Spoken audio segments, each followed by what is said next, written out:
My name is Eliza May Sutton. I've walked this earth for 87 years. Some folks will tell you that a long life is a blessing, a gift from the Lord Himself. But let me tell you something. Time ain't always a gift. Sometimes it feels like a heavy road you're forced to walk, carrying a weight you never asked to bear. I was born here in Hollow Creek, West Virginia, and I reckon this is where I'll leave this world too. Our town is small, tucked away in the hills, like a secret nobody cared to keep. The world rushed on, but it never bothered to climb our dirt roads or hush the wind that whispers through the pines. Even now, as I sit on this old porch, all I hear is the groan of the screen door and the lonely toll of the chapel bell. Tell me, where are you listening from tonight? Is it a big city full of lights or a quiet little town like mine? I wonder if the silence where you are carries as much weight as it does here. This house I live in it belonged to my mother. The walls hold more silence than memories. The paint is cracked. The roof sings mournful songs when the rain comes. Still, it's the only home I've ever known. From this porch, I smell damp earth. After a storm, the smoke curling from a neighbor's chimney. This town, it's the kind of place where everybody knows your name, your family, and the stories they think they know about you. They look at me and see an old woman, quiet, tucked away, like a relic of another time. They see these hands gnarled from years of work, and they think they know me. But they don't. Behind these tired eyes is a story I've carried like a fishbone in my throat, a truth I've been too afraid to speak. Because the real monsters, they don't hide under your bed. No.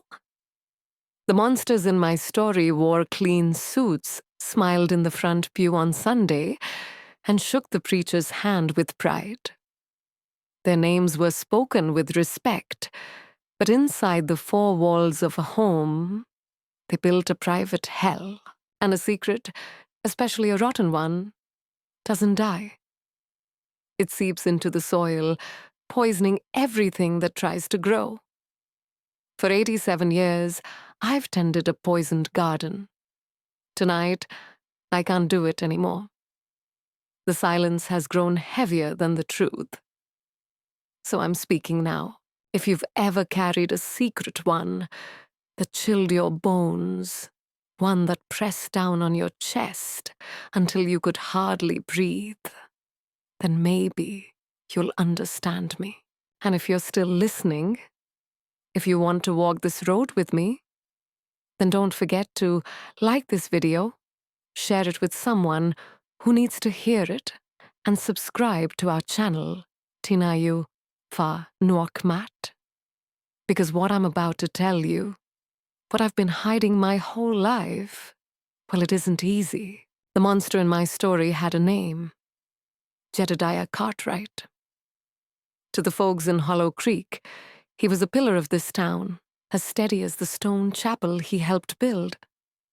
He owned the general store Cartwright's Mercantile, where you bought your flour, your nails, your news. On Sundays, he'd sit in the very first pew, one hand on a worn Bible, his wife Willa, a quiet shadow beside him. "Morning, Mr. Cartwright." Fine sermon, wasn't it?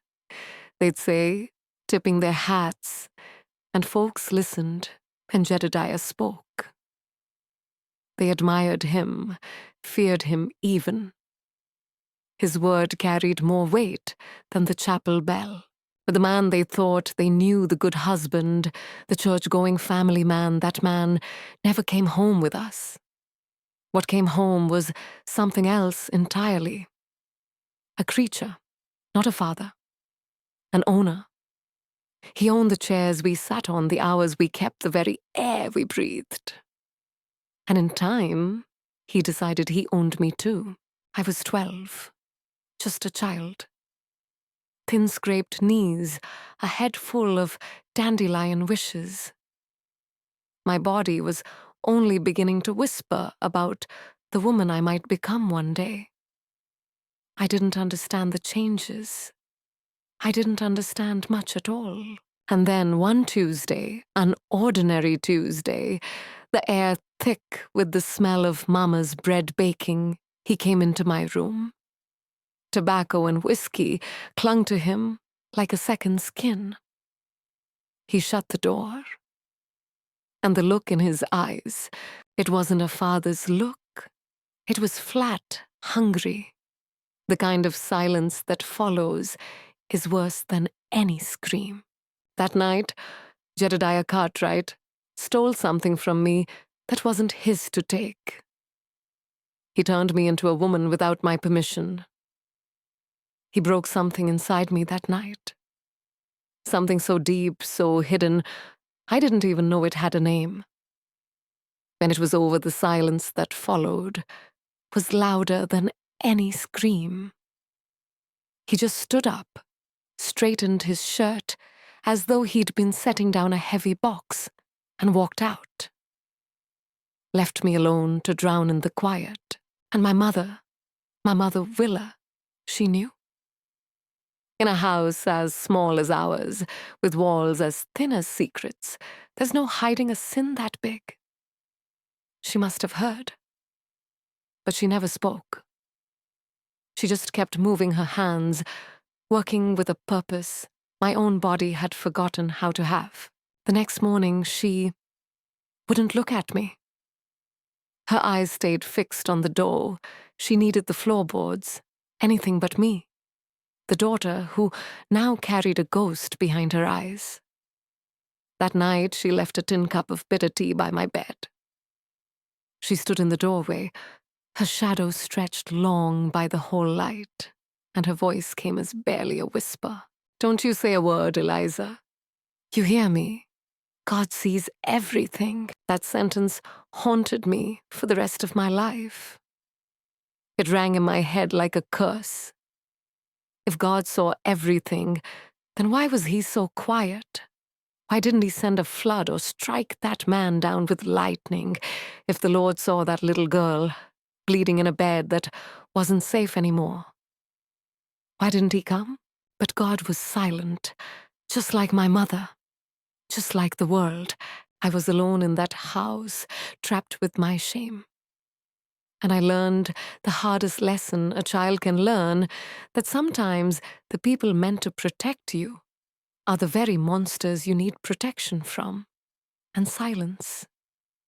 Silence is its own poison. It doesn't just hide the truth, it helps it grow. That night was only the first. The beginning of a season of darkness that swallowed up my girlhood whole. And soon enough, I discovered the horror wasn't just happening to me. It was happening inside me. My body carried its own secret, a secret that began to show. At first, it was the sickness in the morning's waves of nausea that Mama called just the flu. She left ginger tea on my table, her back always turned. But then my dresses began to strain the seams, tightening against a truth that grew bigger every day. In a place like Hollow Creek, you can't hide a secret like that for long. I learned to walk with my head down, to make myself small. But I felt the eyes on me everywhere. Mrs. Gable, our neighbor, her friendly questions suddenly sharp with suspicion. My teacher, Miss Albright, who looked at me with pity so heavy it burned worse than a scolding.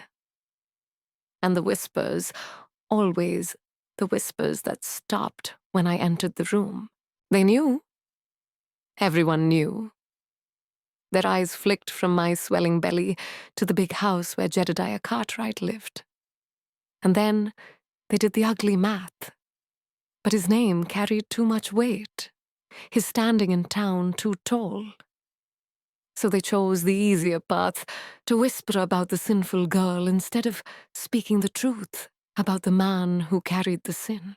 Tell me, friends watching now, have you ever seen a community turn its back on the truth just because the truth was too heavy to carry? I learned then that the worst kind of loneliness isn't being alone. It's standing in a crowd of people who see you drowning and choosing to look away. And then came the night. A cold, starless night when the pain came like a storm. It struck hard, tore through me like fire. I was only 14. I should have been thinking about school books, about whether a boy might smile at me in the hallway.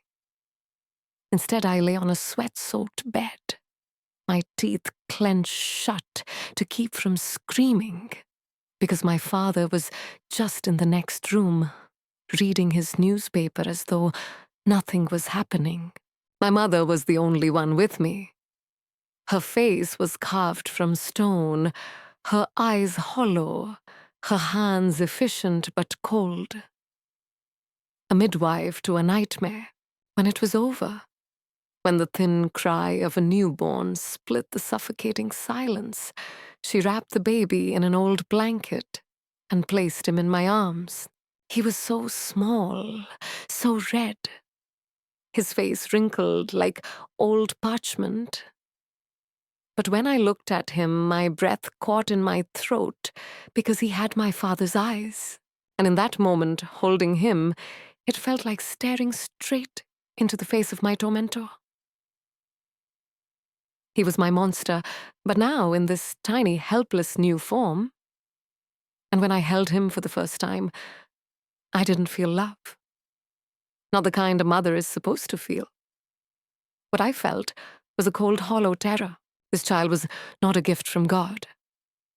He was proof, living, breathing proof of the abomination that had been forced upon me. He was my son and my brother. I was his mother and his sister. The words themselves didn't make sense.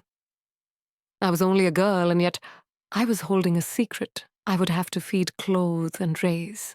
And the town, oh, Hollow Creek, they helped build the lie. A few days later, Pastor Miller came to the house. Folks said his sermons could shake the sin right out of you. He stood at the foot of my bed Bible, in hand, looking down at the baby nestled beside me.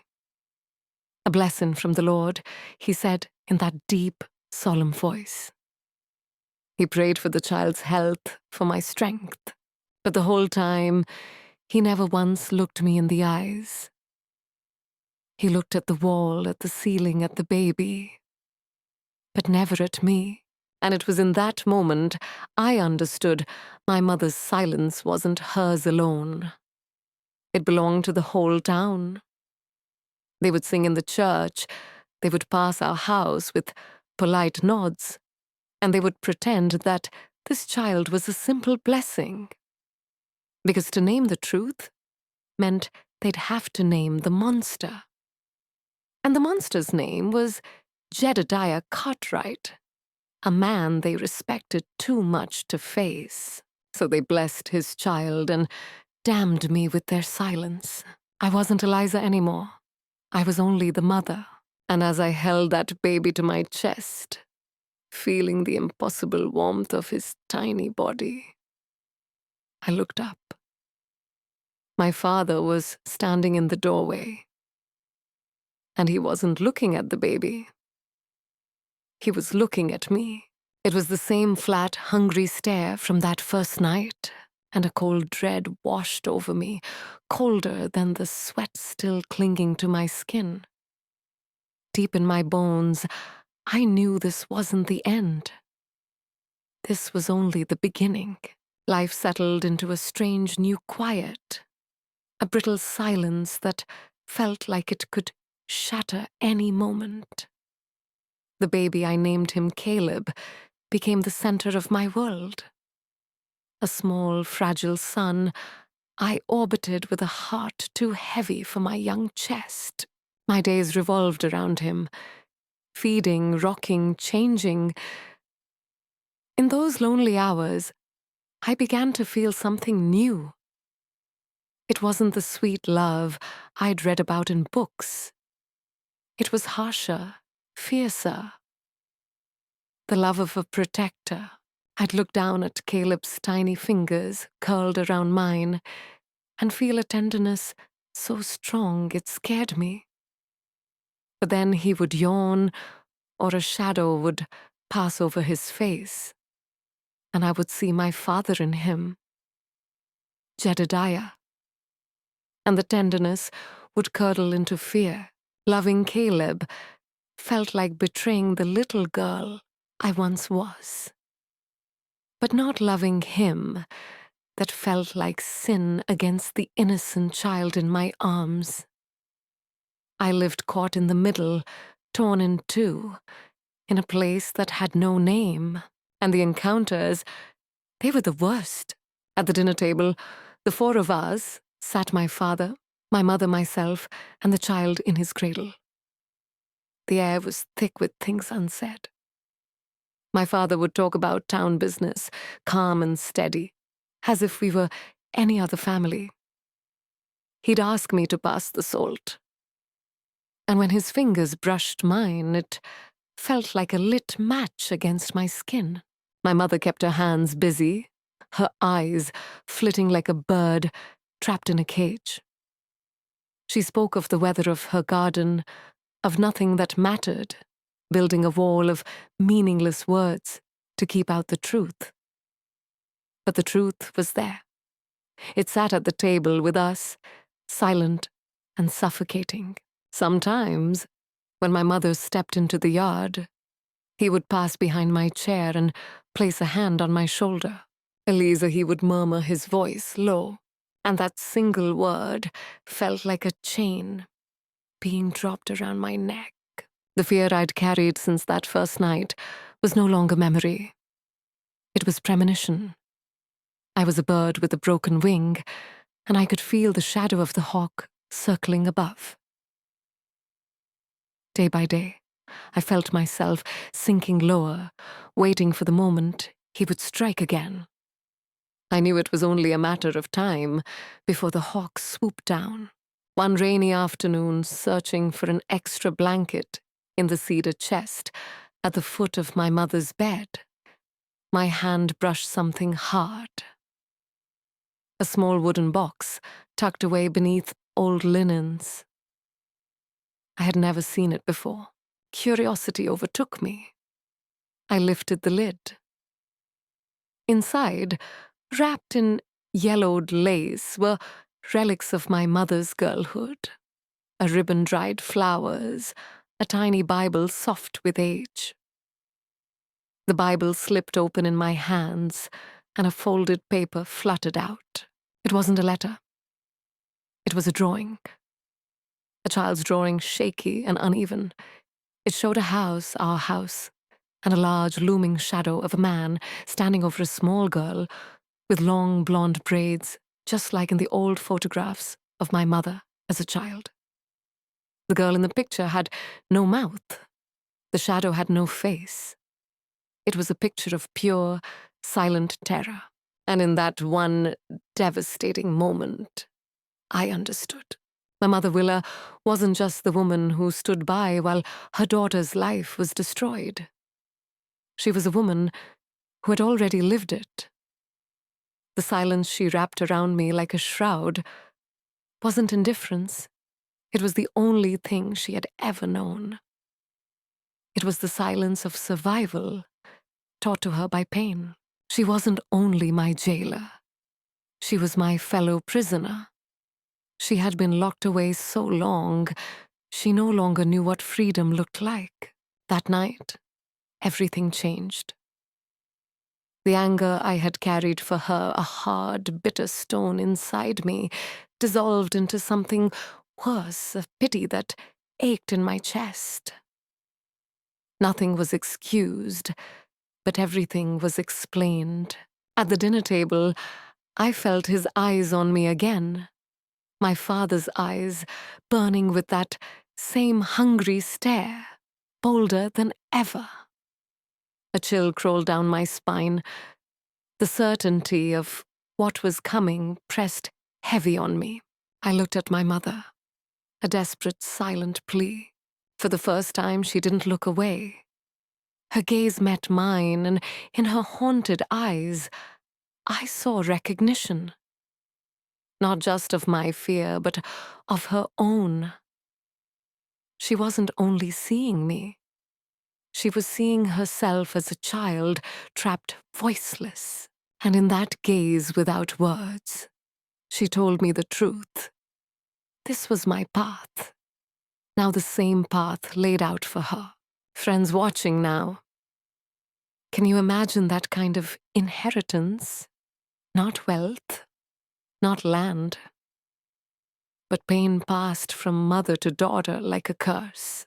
That night, the air in the house was thick, heavy the way it gets before a storm breaks. My mother saw the look in his eyes, saw the terror in mine, and she blew out the lamp. Quietly, she walked to her room. She didn't say goodnight. She didn't have to. Her retreat was surrender. A white flag raised in silence. Her closed door was the loudest sound I had ever heard. I was 15 years old, barely clinging to the last threads of my girlhood. And she left me alone in the dark, with the wolf. I sat in the living room, Caleb sleeping peacefully in his cradle. His tiny chest rose and fell in the rhythm of innocence, an innocence I no longer had. My own heart pounded like a frantic bird against its cage. And then, his footsteps, heavy, certain, each one a nail hammered into the coffin of my life. He didn't speak. He didn't need to. His actions were their own language, a brutal dialect of power and shame we both understood. But this time it was different. When I was 12, I cried. I was a terrified child, broken and confused. But at 15, something inside me shifted. Coldness washed over me. It was as if my spirit stepped out of my body. I floated above to the ceiling, looking down, a spectator to my own destruction. I saw her, the girl with my face trembling, hollow-eyed. And I saw him, my father, his face twisted with grim determination, repeating his sin under the roof that should have been a refuge. And I knew then the sins of men do not vanish. They echo. They devour generations. I felt the rough horsehair of the old sofa scrape against my cheek, the bitter sting of stale whiskey filling the air from his breath. But strangely, it all felt distant, like a half-remembered dream, the kind you drift through while still hovering between sleep and waking. He was breaking my body again. Yes. But this time, something inside me refused to shatter, because in that cold, floating place above myself, a new thought began to stir. Small, hard, unyielding, like a seed, buried deep in frozen earth, finally cracking open under the pressure of winter. My mother's story had been erased. Her pain swallowed whole by silence. Mine would not. When it was over, he stood, adjusted his clothes, and walked out, as if nothing more had happened than stoking a fire. He left me behind in the shadows, a crumpled shape of his own making. But what he did not see was that the girl lying there was not the same girl he had come for. The tears didn't fall this time. Instead, what rose in me was a terrifying clarity, a resolve so sharp it almost cut me open from the inside. For a long while, I stayed still, listening to the creak of the house settling, to my baby boy, Caleb's soft breathing nearby his little chest, rising and falling with an innocence I would never again know. Then slowly, I rose. Each movement deliberate, as if I were moving through thick water. I went to my room and dropped to my knees on the cold wooden floor. My fingers traced the cracks between the boards until I found the one that was loose. With trembling nails, I pried it open. The hidden space beneath smelled of dust and forgotten time. I had nothing of value to hide there, nothing but truth. So I took the scissors my mother used for sewing. I cut a small lock of my own hair. Then I plucked a single thread from Caleb's tiny gown, twisted them together, the wounded and the innocent bound, in one fragile knot, and laid them into the dark hollow. Sliding the board back into place, I felt something I had never felt before. Power. Small, faint, but real. That secret was mine alone. It wasn't an escape plan, it wasn't even hope. It was a testimony. A whisper in the dark saying I was here. This happened. It is real, he believed. He had silenced me, bent me into obedience. He was wrong. He hadn't created another victim. He had created a witness. And in that hidden place beneath the floor, I laid the first stone of a memorial only I would ever know existed. It didn't change the bars on my window, nor the locks on my door. But it changed me. That cold seed inside me had become a weapon, quiet, secret, but unbreakable. And I knew with a terrifying certainty that nothing would ever be the same again. In the days that followed, a strange calm settled over me. The fear was still there, humming beneath the surface of everything. But now it was braided with something else purpose. That tiny knot beneath the floor was my anchor in the storm, my rebellion, my proof that I still existed. I learned to wear obedience like a cloak. I moved through my chores with quiet efficiency. My mother took it for resignation. My father mistook it for defeat. They believed I was broken, a spirit tamed at last. But behind my empty eyes, a witness was being born. I was watching, memorizing. The sharp bite of whiskey in the air, the thud of his heavy boots on the floorboards, the exact shade of fear in my mother's eyes. I was recording everything in the only ledger I possessed my memory. Each day another line, another detail, another crime. My body might have been a prison, but my memory was becoming a fortress. Between my mother and me, a fragile understanding grew. We never spoke of the drawing I had found hidden in her box. We never spoke at all. But something had shifted. One afternoon, as we shelled peas together on the porch, I found myself watching her hands' knuckles, swollen skin, thinned by years of toil. These were the hands that had failed to protect me. The same hands that had delivered Caleb into this world. The same hands that long ago had drawn a picture of a little girl in a looming faceless shadow. And for the first time, my anger softened, not into forgiveness, but into sorrow. A vast, aching sorrow. Because I saw her not only as the woman who had stood silent, but also as the girl in that drawing who had never escaped. Her prison was simply older than mine, its bars rusted deeper into her soul. She must have felt my gaze, because she looked up, and for a fleeting second, our eyes met. And in that flicker of recognition, everything passed between us. Decades of unspoken horror, an inheritance of pain neither of us chose. It wasn't forgiveness. No. It was something darker, heavier. A binding recognition. Two women trapped on the same cursed road, decades apart. And it wasn't long before my body betrayed me again. The sickness returned in the mornings, heavy and undeniable. My body betrayed me once again. This time there was no hiding it.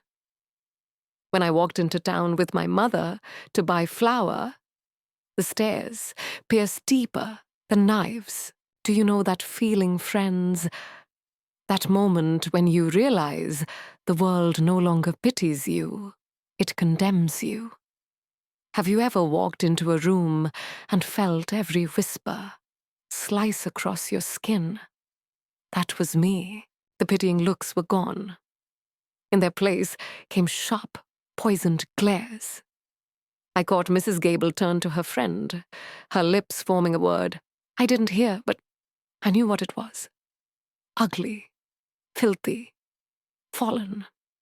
The men outside the mercantile stopped their talk when I passed their eyes, dragging across my swelling belly, with equal parts contempt and crude curiosity. To them, I wasn't a victim. I was the town's shame, a stain that wouldn't wash out, a girl of loose morals, a fallen woman twice over. Meanwhile, my father, Jedediah Cartwright, still walked through Hollow Creek with his head held high, a pillar of the community. His reputation as spotless as the white paint on the chapel walls. The silence of the town wasn't passive anymore. It had teeth now. It wasn't just quiet. It was judgment. And it was aimed squarely at me. But the true prison revealed itself one evening after Jedediah had been drinking. He was in a strange mood that night, not just cruel, but expansive, like some king surveying his kingdom. He looked at me, at Caleb playing on the floor, at my belly where his second child was growing, and then he smiled. The Cartwright line is strong. He slurred pride, dripping from every poisoned word. A clean line, not to be muddied by the weak-blooded folk of these hills. A man has a duty to God to keep his legacy pure. Do you feel that, dear listener? That moment when the air leaves your lungs, when truth strikes so hard, it's almost physical. That's what his words did to me. It wasn't just lust. It wasn't just sin. It was doctrine. A monstrous belief he had built for himself, brick by brick, in which his crimes were not crimes at all. No, they were a holy duty. He saw himself as a patriarch, a chosen founder, building a dynasty in his own image, sanctified by his own twisted God. In his eyes, I wasn't his daughter. I was his broodmare, a vessel, his chosen bloodline.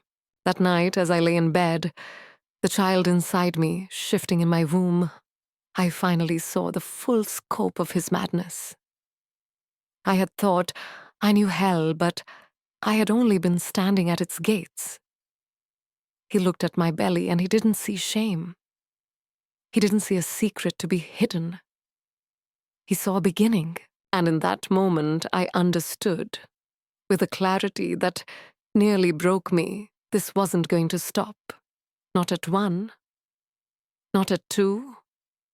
He would fill that house with children, with his children until I was nothing but a ghost. The seasons blurred.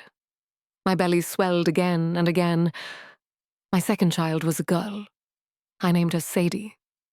She was born into the same silence, the same sterile terror as her brother. Holding her cut me open in a new way. A daughter born of this horror. It was a cruel twist of the knife. I looked at her soft face and whispered a prayer to a God I no longer believed in. Please let her never have my eyes. Please let her never understand what I know. But Jedediah seemed pleased. A son and a daughter. To him, the perfect start to his perfect twisted legacy. By 17, I was mother to 2 children, who were also my siblings. My world shrank to 4 walls. My days were a cycle of cooking, cleaning, nursing little Caleb and tiny Sadie. Each day I buried another piece of myself, yet beneath the floorboards, my secret grew. A fallen button from Caleb's first shirt. A tiny milk-white feather from the yard. Each item was a silent scream, a nail driven into the truth I refused to let the silence erase.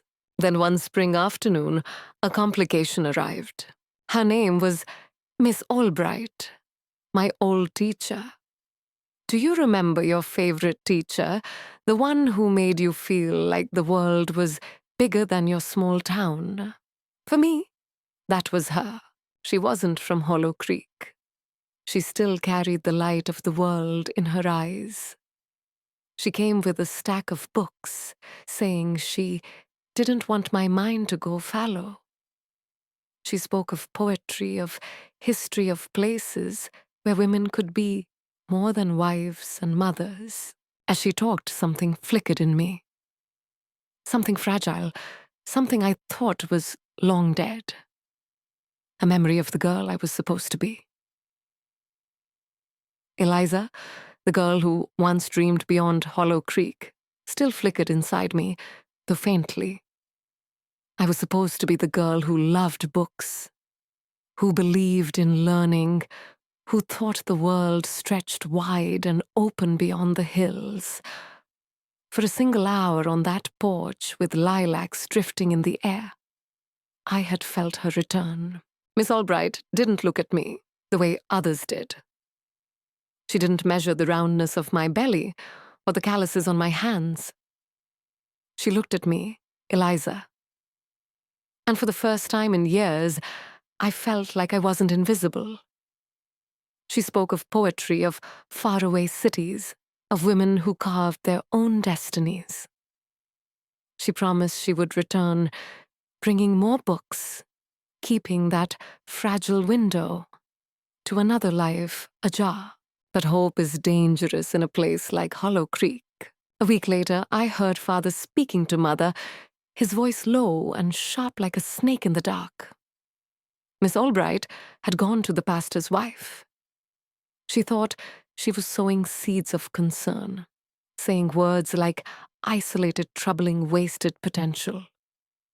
She believed she was helping me, but she didn't understand that in Hollow Creek, good soil for compassion didn't exist. Her concern grew into gossip, then into poison. The town didn't rally to my side. No, they circled tighter around my father. Their pride, their livelihoods, their sense of righteousness was tied to his name. My suffering didn't matter. What mattered was that Jedediah Cartwright remained spotless. That night, the punishment came. Father cornered me in the kitchen when the house was quiet. His anger wasn't a roar. It was cold like steel pressed against skin. He told me my schooling was over. My books, my dreams, my ties to the world beyond these walls, they were finished. He said my place was here. My duty was to the children. His eyes cut into me, sharp as broken glass. Your world is here. Do you understand? I understood all too well. Miss Albright's gift, the poetry book, the pressed violet hidden inside, became a grave marker, not a symbol of freedom. That night, I buried it beneath the floorboard with my other secret tokens. Each piece of that collection whispered, "This was who you were. This was the life you lost." That was the moment I learned the cruelest truth of all. It wasn't just that no one would save me. It was that no one could. Every hand that reached toward me only made my prison walls thicker, taller, stronger. The world beyond the hills was gone. And so time passed, not by days or months, but by sorrows. My third child came another boy, then a fourth. My body became nothing but a vessel. My hands cracked with lie, my heart dulled with grief. I was a ghost, haunting my own life, drifting from one chore to the next. At the dinner table, father sat like a king, surveying his children with grotesque pride. He saw a legacy. I saw chains, and my mother, silent, broken, complicit, watched it all. The only proof that Eliza Cartwright, the girl who once dreamed still lived at all, was hidden under the floorboards in that secret graveyard of memories. Friends, let me pause and ask you something. If you were in Eliza's place, would you keep hope alive in secret? Or would you let it die to survive the pain? I'd really love to hear your thoughts in the comments. It makes these stories feel less lonely when we talk about them together. Perhaps in each person's life there is a small thing that we hold on to remind us that we still exist. For me, it was the secret treasure hidden under the loose planks on the bedroom floor. Those small, seemingly worthless mementos.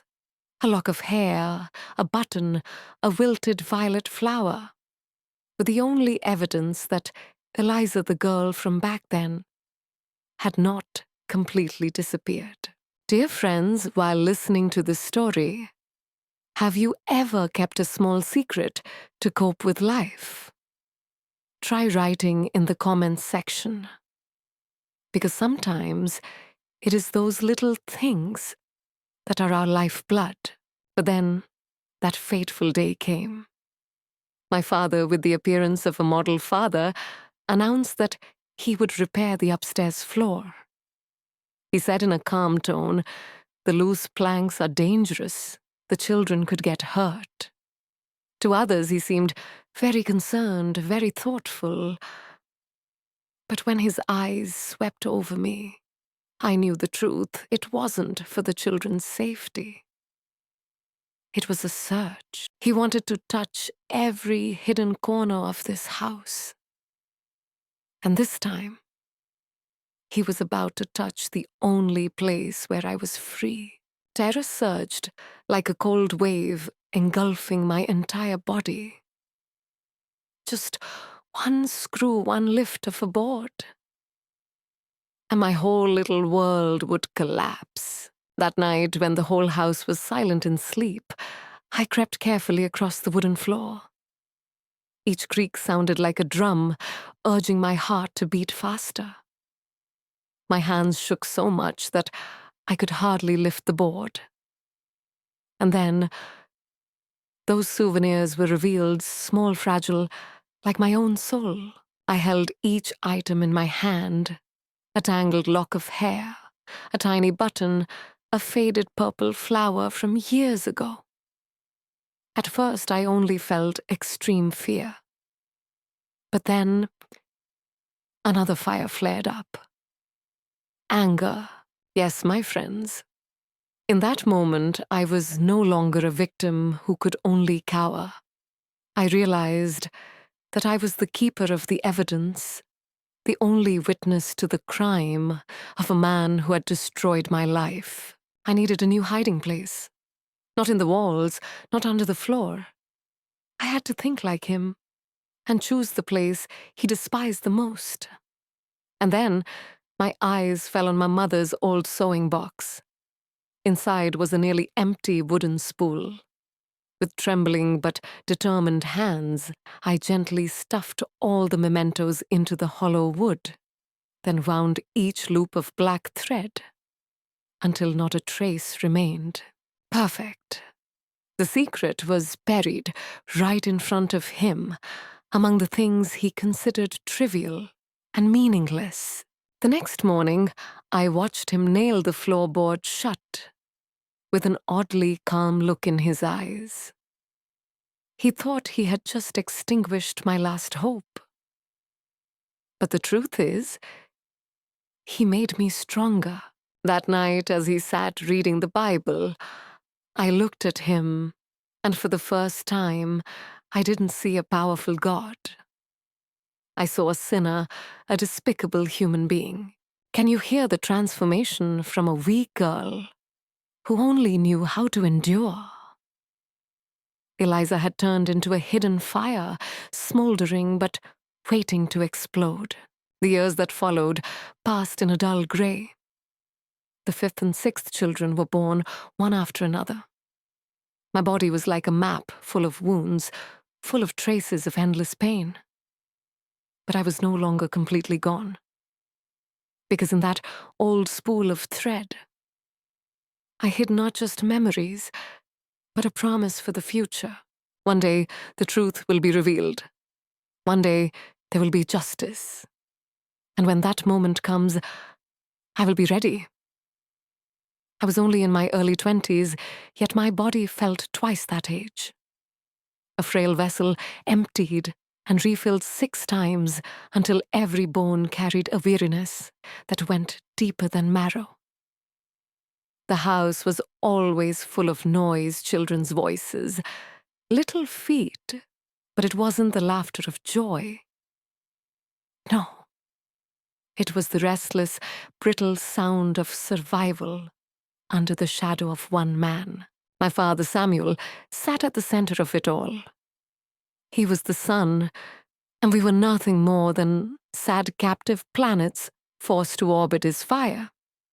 My love for my children was the only light I carried, a fierce, aching love that sometimes hurt more than the pain I endured.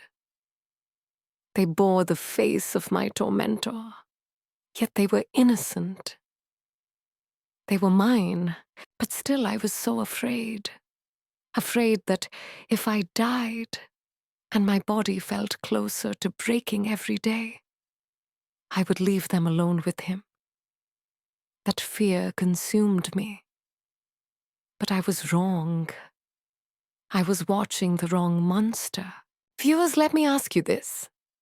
Have you ever realized, too late, that the danger wasn't coming from where you were looking, but from somewhere closer, too close to bear? My eldest Daniel was Samuel's pride. He taught him to hunt, to work in the shop, to stand tall like a man. And for a fleeting, foolish moment, I hoped this bond would mean safety for me.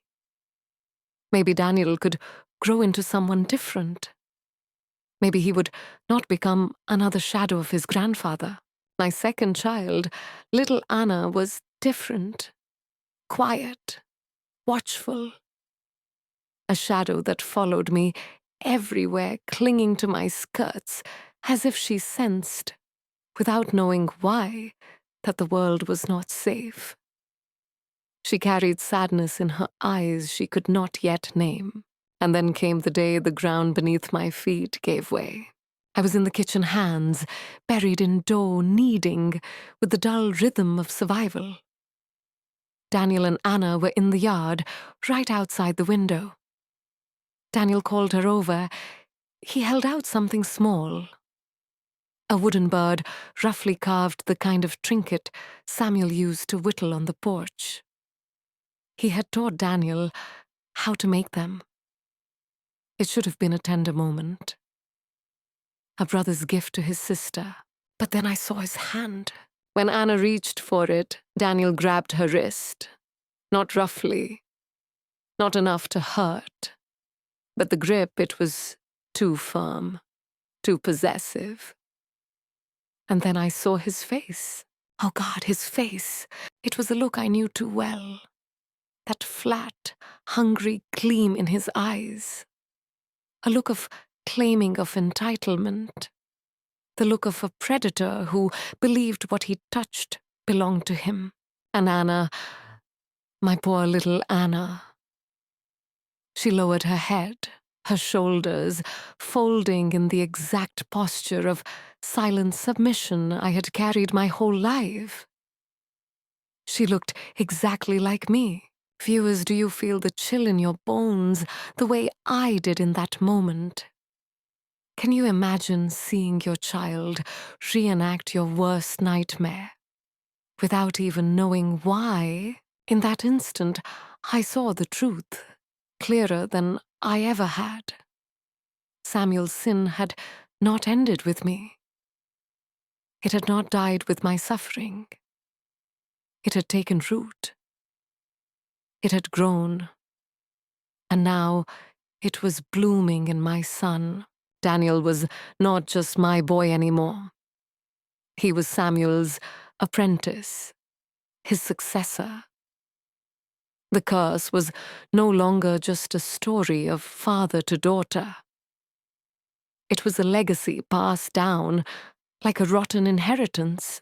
The terror that gripped me then was sharper, colder than all the years of pain I had endured. My own suffering no longer mattered. The long nights, the broken body, the soul that had withered under his control, it all vanished behind this new blinding horror. The true danger now was to Anna, and the threat was my own son. For years I had carried my anger like a weapon, waiting for some distant day of justice for myself. But I finally understood. I had been waiting for the wrong battle. My soul was already scarred beyond repair. The war I needed to fight now was not for me. It was for her, for Anna, because the cycle was no longer just repeating, it was accelerating. My children weren't escaping the tragedy. They were becoming the new actors in its cursed play. My silence, the silence I once clung to as a shield, suddenly became a weapon pointed straight at my own daughter. Do you understand that feeling, my friends? The terrifying moment you realize your silence is no longer protecting anyone, but instead destroying the one you love most. I knew then that I couldn't stay quiet. I had to do something. But what can a ghost of a woman do? What can a prisoner of four walls, someone who doesn't even exist outside this house, possibly do to stop a monster?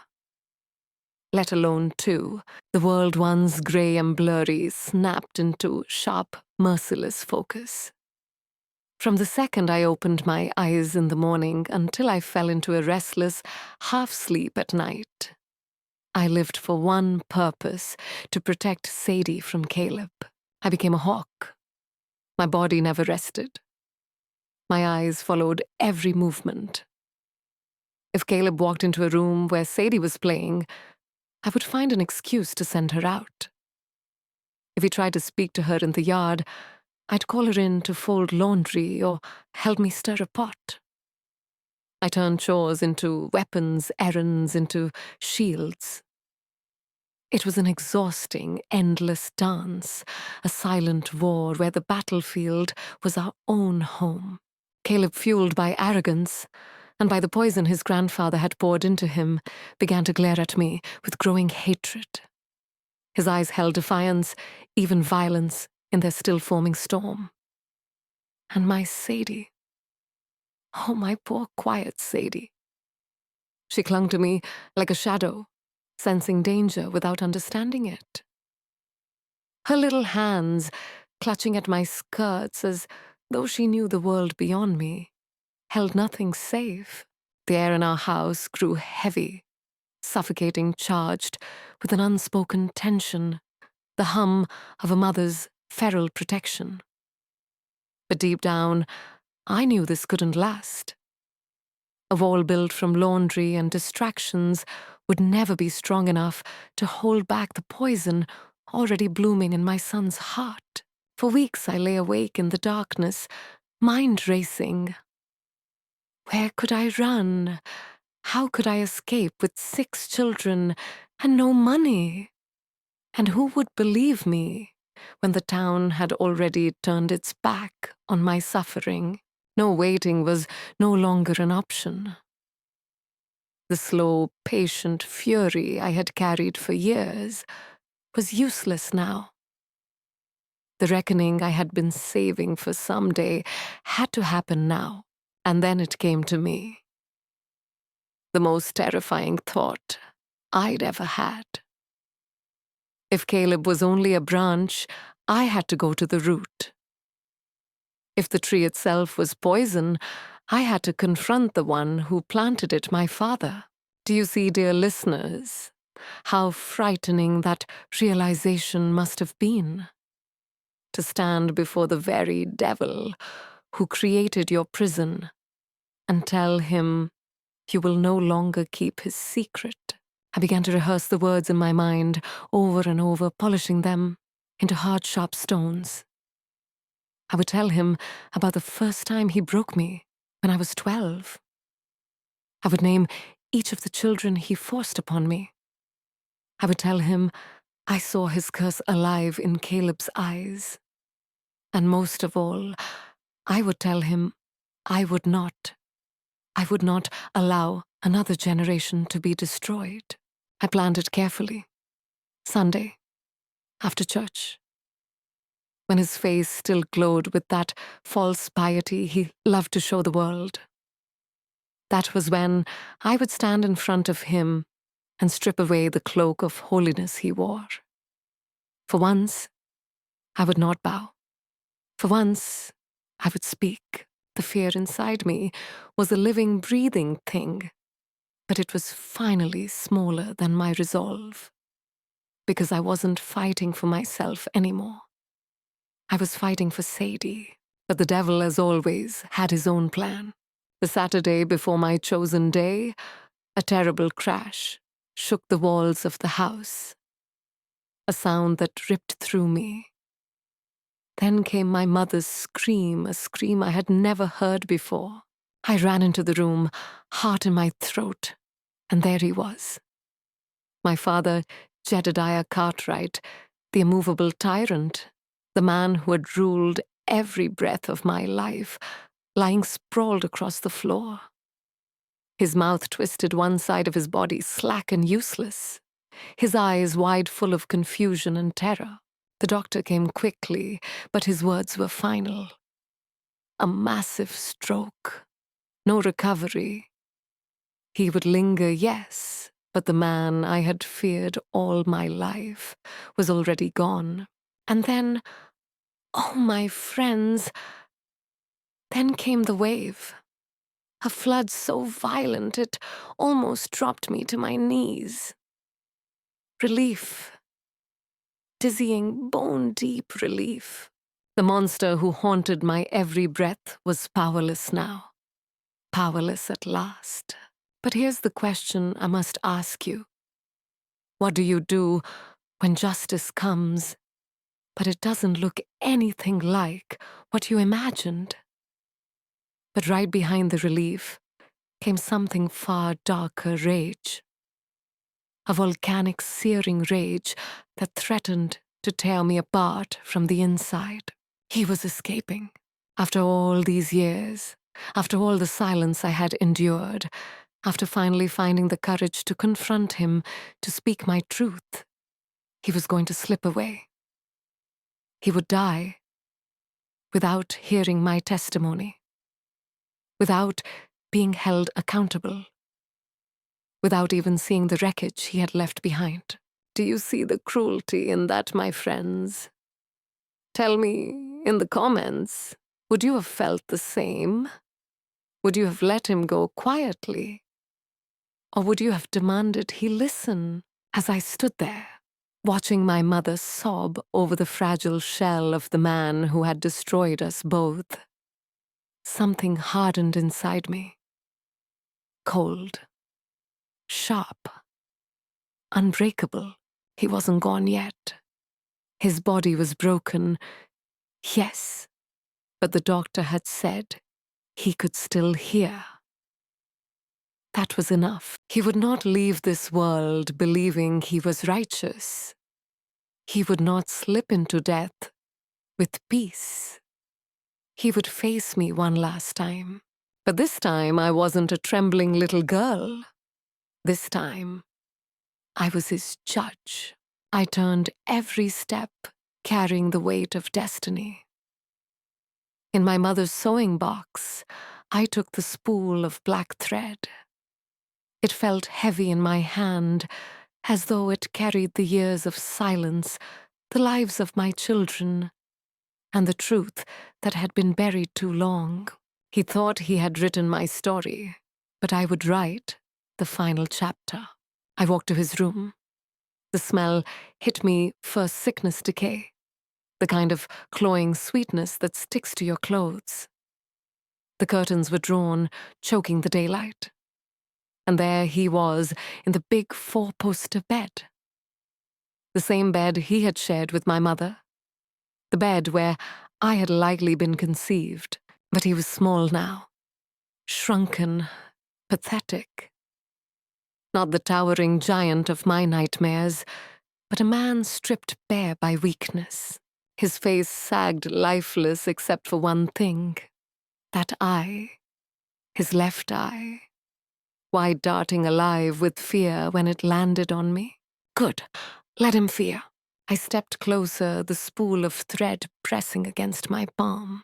You can't speak. I said, my voice calm colder than I had ever heard it before. But you can hear, and you will listen. You will listen to every word. His eye widened, panic flashing there. I didn't let him escape. I wouldn't let him. I began at the beginning. I told him about the girl I was, a 12-year-old who loved dandelions and the smell of rain after a storm. I told him about the Tuesday he came into my room reeking of whiskey. I told him how the light hid the floorboards when he took everything from me. You murdered her, I said. You murdered that little girl as surely as if you had held a knife to her throat. His eye flicked back and forth, desperate, searching for an exit that did not exist. Then I spoke of the children, my children, your children. My sons, my brothers, my daughters, my sisters. Do you remember their names, or were they just notches carved into your pride? One by one, I spoke their names. Each name was a stone hurled into his silence. Caleb, I said first. I remembered the tiny button from his first shirt. Born of terror. Yet you dared to call him a blessing. Sadie, I continued, and my voice broke with the ghost of Violet, the child buried in Miss Albright's book. Sadie born of resignation. Another soul chained to his curse. One by one, I named them all. Each name, each memory was a wound opened in the stillness of that dark room. He made a sound, then a low, guttural moan. The noise of a trapped, dying animal. I leaned closer until I could feel his breath on my face. But your greatest sin, I whispered, each word dripping with venom, was not what you did to me. It was the poison you passed on. I saw it in Caleb. I saw it in the way he looked at Sadie, the way he touched her. Your legacy lives on, I hissed. The monster you are is now living in my son. I waited then, savoring the moment. I wanted to see it, the horror, the final truth sinking into his rotting soul. I waited for shame. I waited for fear. I waited for that shattering moment when he would finally realize the depth of his own depravity. But that moment never came. As my words sank in, something flickered in that one good eye of his. Not terror, not remorse, but recognition, understanding, and then, God help me, pride, a faint, unmistakable gleam of satisfaction. He had heard me say it, his evil would live on, and that made him proud. In his final moment of lucid thought, Jedediah Cartwright did not see defeat. He saw his dynasty secured, his monstrosity made immortal. He had won. That triumphant evil look was the last gift he ever gave me. His body jogged violently, a rattling gasp tearing from his throat, as though the air itself was being devoured. His frame went rigid, then slack, and just like that, the light in his eye went out. He was gone, and not in shame, but in triumph. His final thought, a celebration of wickedness. I stood frozen, my hand clenched tight around the spool of thread in my pocket, the words I had prepared still burning in my throat. He was dead, and my truth had changed nothing. If anything, I had given him victory. My mother's scream tore through the air like a siren, but it felt distant, muffled. Everything blurred into a dull roar. The weeping, the calls, the chaos. I had confronted the monster, and the monster had died smiling, and I was left alone in the ruins of his kingdom. My justice, the justice I had longed for, had turned to ashes in my hands. I thought that was the end, the bitter final chapter of our story. But Hollow Creek was not finished with me. His funeral was quiet, almost respectable. The whole town came offering empty condolences, each one heavy as stone. They thought they knew Jedediah Cartwright. They thought they were mourning a good man. I stood there a ghost at my tormentor's wake, invisible in plain sight. When it was over, silence crept into the house, not the kind born of fear, but of absence. The monster was gone, yet his shadow still lingered in every corner. And then came the last secret. A few days later, my mother and I began the grim task of dismantling his room. We folded clothes that still carried his scent, boxed up papers, sorted through the remnants of a life built on lies. It was then hidden beneath a loose floorboard at the back of his closet that I found it, a small tin box, heavy, locked inside letters, dozens of them, each tied in faded ribbon addressed to Martha, my mother's sister, a woman I had never known who had died before I was born. With trembling hands, I began to read, and the walls of that house whispered truths I had never imagined. My mother's words spilled across those yellowed pages. She wrote of her own father, a man as dark as Jedediah. She wrote of her youth, of running away at 16, only to be dragged back in shame. And she wrote of Jedediah, a marriage forced upon her to cover the sins of her father. But the letters that broke me were the ones written after I was born. She confessed her horror at seeing history repeat itself.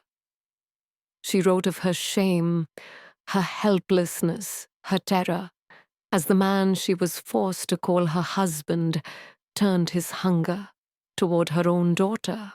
And then came the final letter, dated only months before Jedediah's death. I see it in the boy now, she wrote. I see Jedediah's poison in Caleb's eyes when he looks at little Sadie. The cycle is turning again, and I will not watch another generation be devoured. I have been giving him foxglove, just a little, every day. In his coffee, they say it weakens the heart over time.